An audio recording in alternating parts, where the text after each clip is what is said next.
அனுமன். அசைக்க முடியாத பக்தி, அளவற்ற வலிமை.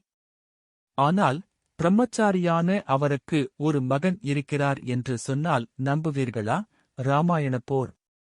ராவணனின் சகோதரர் அஹிராவணன் ராமரையும் லட்சுமணரையும் பாதாள லோகத்திற்கு கடத்திச் சென்றார். அனுமன் அவர்களைக் காப்பாற்ற பாதாள லோகத்திற்கு புறப்பட்டார்.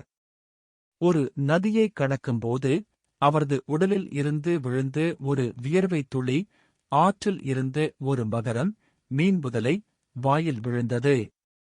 தெய்வீக சக்தியுடன் அந்த மகரம் கர்ப்பமடைந்து ஒரு அதிசய குழந்தையை பிரசவித்தது.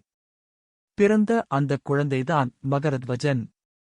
அஹிராவணன் இவரது சக்தியை உணர்ந்து பாதாள லோகத்தின் வாயிற்காவலனாக நியமித்தார்.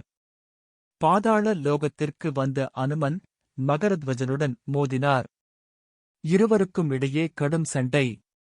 அனுமன் மகரத்வஜனின் பிறப்பு இரகசியத்தைக் கேட்டபோது தான் ஒரு வியர்வை துளியில் பிறந்ததாக கூறினார்.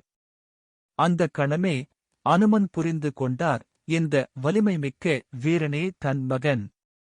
தந்தையும் மகனும் முதன்முறையாகச் சந்தித்தனர். அனுமன் அஹிராவணனை வென்று ராமரையும் லட்சுமணனையும் மீட்ட பிறகு ராமபிரான் மகரத்வஜனின் கடமை உணர்வையும் வலிமையையும் போற்றி அவரை பாதாள லோகத்தின் அரசனாக முடிசூட்டினார். அனுமன் பிரம்மச்சாரி என்றாலும் அவர் தெய்வீக சக்தியால் ஒரு மகனைப் பெற்றெடுத்தார்.